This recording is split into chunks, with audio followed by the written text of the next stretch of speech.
धर्माबाद शहरातील व्यापारी नितीन विश्वनाथ गुजराथी यांचे हृदयविकाराच्या तीव्र झटक्याने निधन झाले।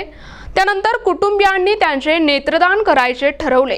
त्यामुळे मृत्यूनंतर अवयवदान करण्याची घटना धर्माबाद तालुक्यात प्रथमच घडली आहे। शरीरानं अतिशय फिट असणारे तसंच इतर अनेक युवा मित्रांना तरुणांना फिटनेस चांगलं ठेवा असा नियमित सल्ला देणारे नितीन गुजराथी हे उत्कृष्ट खेळाडू होते।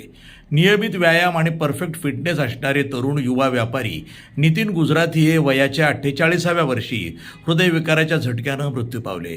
याबद्दल शहरामध्ये सर्वत्र हळहळ व्यक्त केली जात आहे। मृत्यूपूर्वी अवयवदान संदर्भात कोणताही फॉर्म त्यांनी भरलेला नव्हता।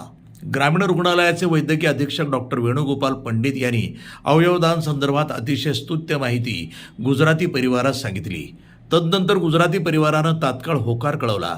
जिल्हा शल्यचिकित्सक डॉक्टर निळकंठ भोसीकर यांना याबाबत माहिती देऊन नांदेडच्या तज्ज्ञ डॉक्टरांना पाचारण करण्यात आलं। मरणोत्तर अवयवदान नेत्रदान करण्याची धर्माबाद तालुक्याची पहिलीच वेळ आहे। गुजराती परिवारानं दुःखद प्रसंगात घेतलेल्या या निर्णयाचं सर्वत्र कौतुक होतंय। मृत नितीन गुजराथी यांच्या पश्चात वडील, पत्नी, मुलं असा मोठा परिवार आहे।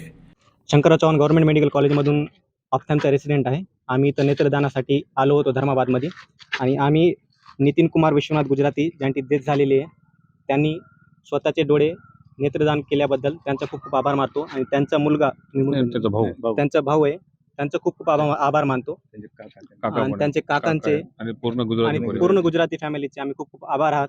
आणि हे आय डोनेशन नंतर आम्ही कॉर्निया ट्रान्सप्लांट करणार आहे।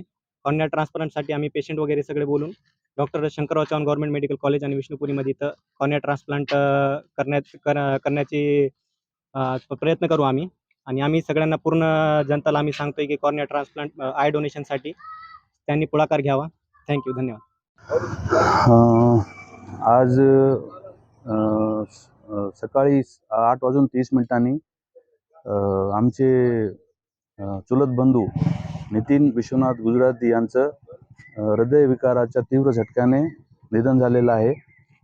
आणि आम्ही गुजराती परिवारातर्फे सगळेजण मिळून असं निर्णय घेतला की त्यांचे जे नेत्र आहेत ते दान करावे आणि यामध्ये आम्ही सगळे सहभागी आहोत।